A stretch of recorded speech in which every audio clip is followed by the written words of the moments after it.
Halo Sobat Token, bagaimana kabarnya hari ini? Semoga selalu dalam keadaan sehat walafiat. Kali ini kita akan menceritakan sebuah film action yang berjudul Sisu tahun 2025 yang kembali menghadirkan aksi brutal tanpa ampun. Masih dengan nuansa perang dan ketegangan ekstrim, kisahnya melanjutkan legenda sang pria tangguh yang tak pernah kehabisan nyali. Ketika musuh baru datang dengan kekuatan yang jauh lebih besar dan ancaman yang jauh lebih mematikan, satu hal yang tetap sama ialah dia tidak pernah mundur.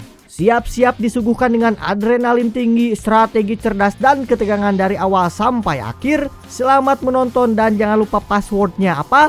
Nyentang!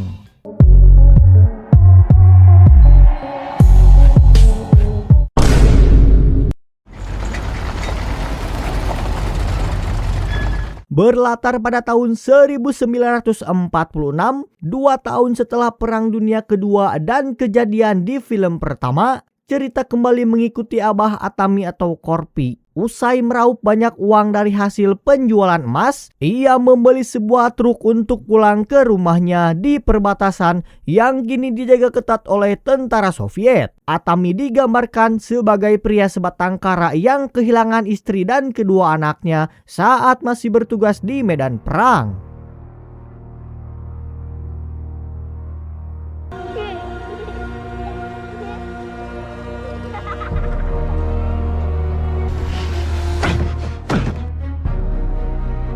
Sementara itu di Siberia, muncul sosok tahanan perang yang bernama Igor Dragunov, mantan tentara merah yang dipenjara karena dianggap terlalu berbahaya. Dalam laporan jenderal, Igor pernah mencacak 2 anak laki-laki dan seorang wanita dengan skop demi menghemat peluru, yang ternyata adalah istri dan anak-anak dari Atami Korpi. Edan. Tragedi itu memicu amarah Atami hingga ia membantai lebih dari 300 tentara Soviet seorang diri dan dijuluki sebagai Koschei, Sang Abadi. Kini untuk menyelesaikan kekacauan yang pernah ia buat, Igor ditugaskan untuk menghadapi Atami dengan imbalan kebebasan dan kekayaan. Kembali ke Atami yang tengah membongkar rumahnya, melepaskan satu persatu papan kayu untuk dimuat ke dalam truk setelah wilayah itu resmi dikuasai oleh Soviet. Ia berniat pindah dan membangun kembali rumahnya di daerah Finlandia yang lebih aman, sambil membawa kayu-kayu yang menyimpan kenangan tentang keluarganya.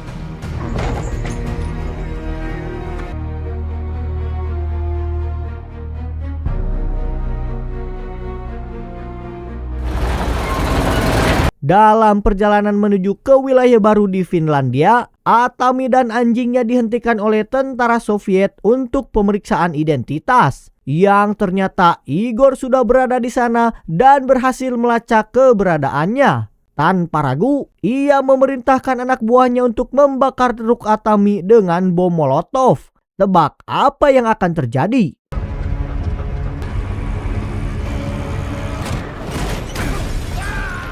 Ya, seperti biasa, Atami pun melawan. Ia membakar dan melempar 2 prajurit, lalu menyandra salah satu anak buah Igor di dalam mobilnya. Atami pun melaju pergi, dikejar oleh Igor dan 1 orang lainnya dari belakang.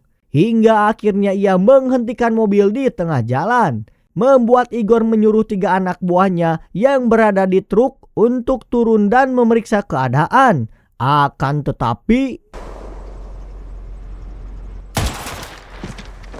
dengan senjata yang dimiliki oleh sandranya, Atami menembak habis para prajurit tanpa kesulitan, menyisakan hanya Igor dan 1 anak buahnya saja. Sebagai mantan komandan, Igor memahami pola pikir Atami. Ia hanya menyerang jika dilawan, maka ia pun memerintahkan sopirnya untuk tetap diam dan tidak bergerak. Akan tetapi,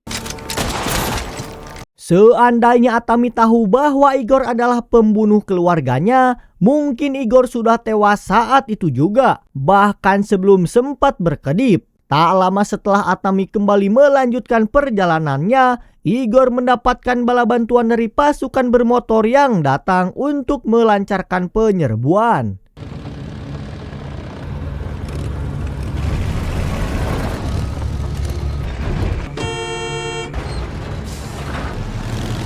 berlokasi di area bekas landasan pesawat, Atami dikejar oleh sekelompok pasukan bermotor yang mengenakan zirah dan helm baja, sehingga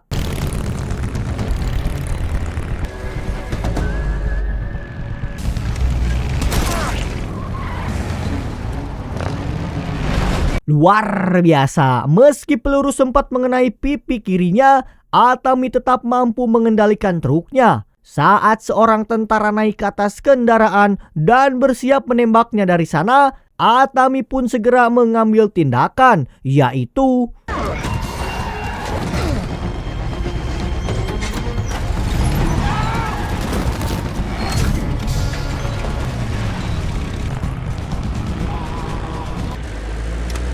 satu tentara berhasil ia tumbangkan. Kini tersisa 3 motor yang masih mengejarnya. Dengan memanfaatkan apapun yang di sekitarnya, Atami sukses meledakkan kedua motor tersebut dengan relatif mudah. Dan inilah yang terjadi.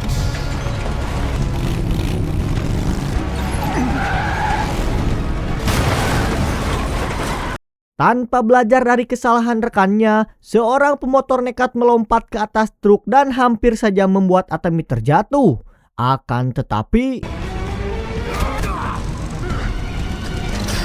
dengan menggunakan tali derek, Atami menyeret pemotor terakhir hingga tewas mengenaskan. Sementara itu, karena Igor telah melempar bom molotov yang membakar kayu-kayunya, Atami tak ragu membalas. Ia melemparkan tubuh pemotor yang masih terpasang peledak ke arahnya dan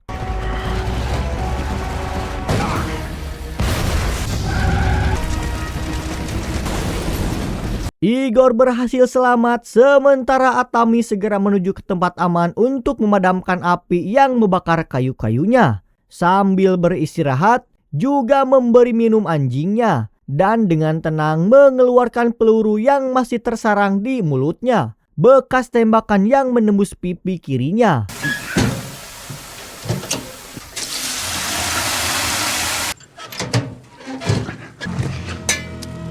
Tidak mau menyerah, Igor menghubungi pasukan udara untuk melancarkan serangan besar-besaran. Demi memburu satu orang saja, mereka sampai mengerahkan 2 pesawat tempur dan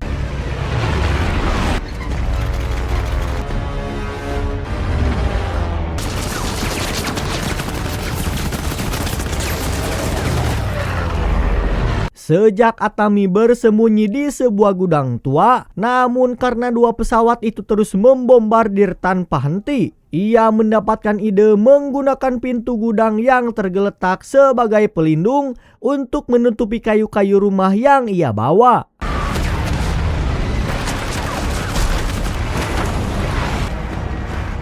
Lolos dari gudang, Atami memasuki jalan hutan yang dipenuhi oleh pepohonan. Saat salah satu pesawat menukik rendah untuk menyerang, ia segera menginjak rem dengan cepat, menyiapkan langkah berikutnya dan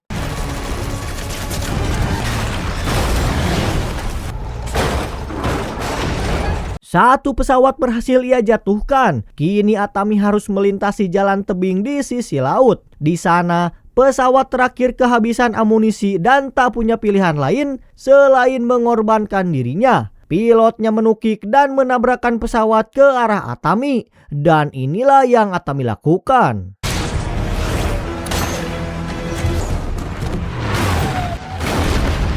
Luar biasa cerdas sekali Abah Atami ini. Si pilot yang selamat justru mendarat tepat di hadapannya. Namun sebelum Atami sempat menyelesaikannya, sebuah pesawat lain muncul dari belakang. Ia pun segera bergegas mengamankan kayu-kayunya. Akan tetapi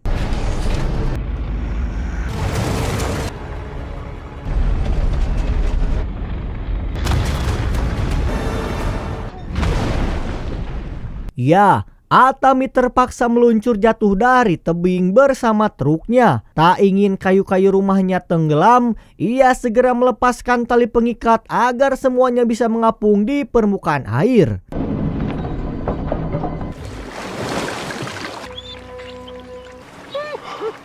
Untuk Igor, hanya bisa menggeleng tak percaya saat jasad Atami tak ditemukan. Sementara itu, Atami berhasil mencapai daratan dengan menjadikan kayu-kayu rumahnya sebagai rakit darurat. Dan secara kebetulan, ia menemukan tank bekas perang yang tergeletak begitu saja dan langsung terpikir untuk memanfaatkannya.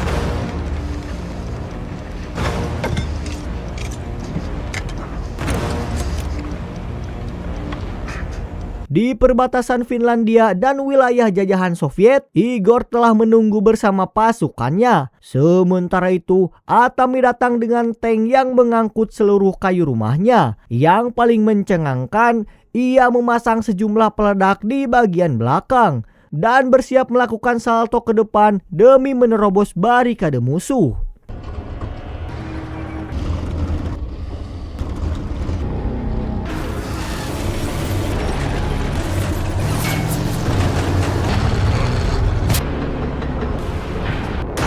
Dan ya, lompatannya berhasil, namun tanknya hancur berantakan saat mendarat. Sadar dirinya akan segera ditangkap, Atami cepat-cepat meraih pisau lalu menghancurkan gagangnya dengan giginya, seolah tengah menyiapkan rencana nekat berikutnya.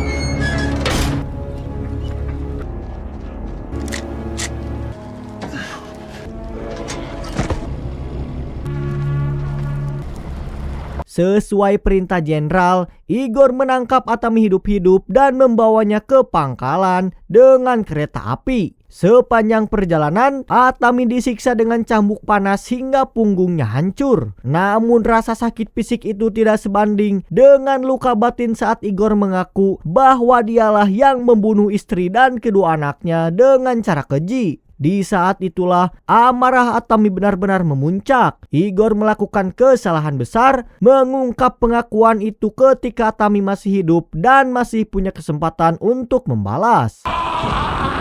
Tak lama setelah Igor pergi, Atami yang diliputi amarah langsung mengangkat kakinya dan mendorong tubuhnya agar tali pengikatnya mengendur. Anda semua pasti akan terkejut saat mengetahui bahwa pisau tadi ia hancurkan gagangnya, ternyata ia sembunyikan di pahanya, tepat di sela antara kulit dan daging, sebagai persiapan untuk meloloskan diri.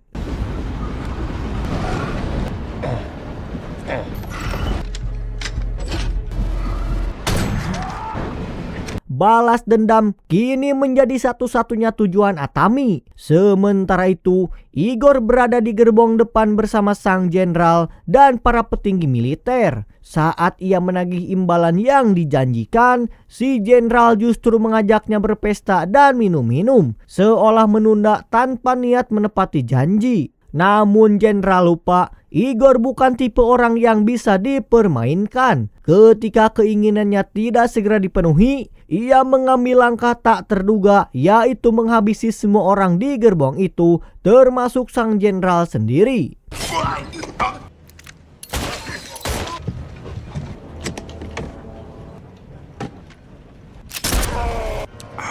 Kembali ke Atami, ia tanpa sengaja menemukan lencok dan langsung menjadikannya senjata. Ia memasuki gerbong para tentara yang tengah beristirahat. Bukan karena takut, ia melangkah pelan agar tak membuang waktu menghadapi mereka satu persatu. Kemudian Atami bergerak ke gerbong berikutnya yang dipenuhi oleh belasan tentara yang sedang terlelap. Tepat saat seorang prajurit baru saja kembali dari toilet,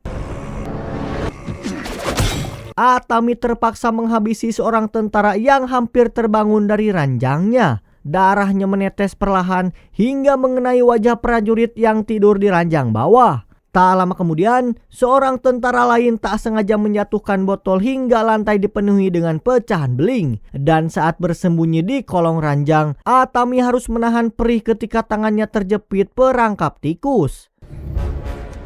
Melihat para tentara mulai terbangun, Atami segera keluar dan mengunci pintu gerbong dengan lencognya. Ia mengurungkan niat masuk ke gerbong berikutnya karena di sana beberapa tentara senior masih berjaga. Sebagian tentara bahkan sedang bermain kartu. Untuk menghindari keributan, Atami memilih naik ke atas gerbong. Akan tetapi Ya, pada akhirnya Atami telah terjatuh ke gerbong para tentara yang masih terjaga dan pertempuran brutal pun tak terhindarkan. Dengan Tommy Gun di tangannya, ia menghabisi sekitar 17 tentara dalam waktu singkat. Mendengar rentetan tembakan dan teriakan anak buahnya, Igor segera keluar dan sadar bahwa Atami sedang memburunya. Tanpa pikir panjang, ia melepaskan pengait antar gerbong agar Atami tak bisa mengejarnya. Dan ya, entah rencana apa lagi yang ada di kepala Atami dengan rudal itu. Namun saat 3 tentara muncul untuk menghentikannya, mereka langsung disambut kobaran api yang tiba-tiba menyala dan ternyata edan. Atami memanfaatkan roket pendorong pada rudal itu sebagai tenaga dorong dan menggunakannya untuk melesat cepat mengejar Igor sehingga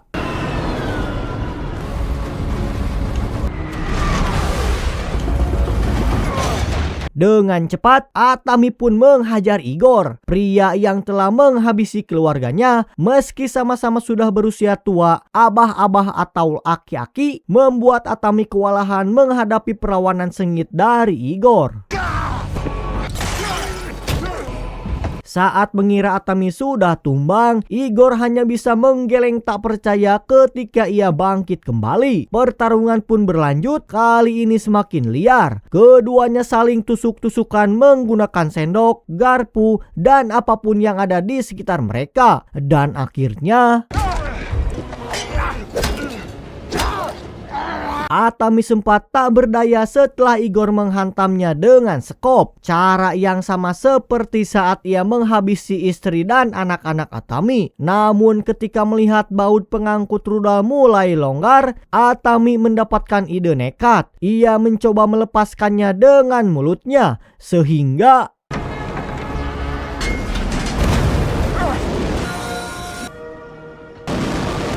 rudal itu nyaris menghantam wajah Igor. Alasan ia belum meledak adalah karena bagian ujungnya belum mendapatkan tekanan yang cukup untuk memicu ledakan. Akan tetapi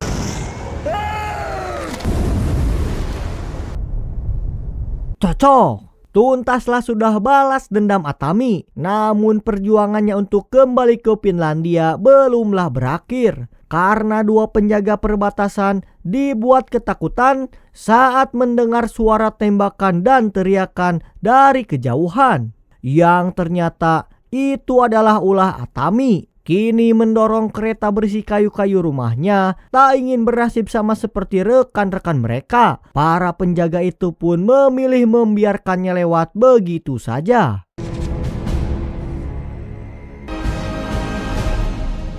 Disinilah Atami akhirnya berhasil menginjakan kaki di tanah Finlandia yang baru dan mulai membangun kembali rumahnya menggunakan kayu-kayu yang ia selamatkan dari kediaman lamanya. Namun tak lama kemudian muncul segerombolan pria yang membawa senjata tajam. Ada kampak, sekop, lencok, dan perkakas rumah lainnya. Akan tetapi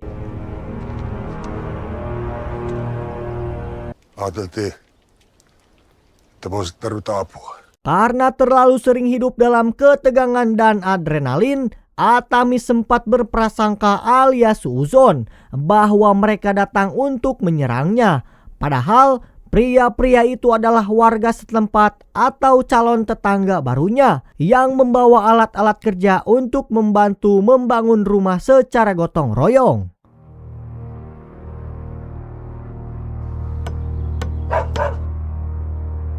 Tamat. Ending yang sangat amat memuaskan. Pesan yang bisa kita ambil dari film ini adalah ketika segalanya direnggut dan dunia terasa tak adil, yang tersisa hanyalah tekad. Sisu mengajarkan bahwa kekuatan sejati bukan soal senjata atau usia, melainkan keberanian untuk terus berdiri meski terluka. Selama napas masih ada, perjuangan belum selesai.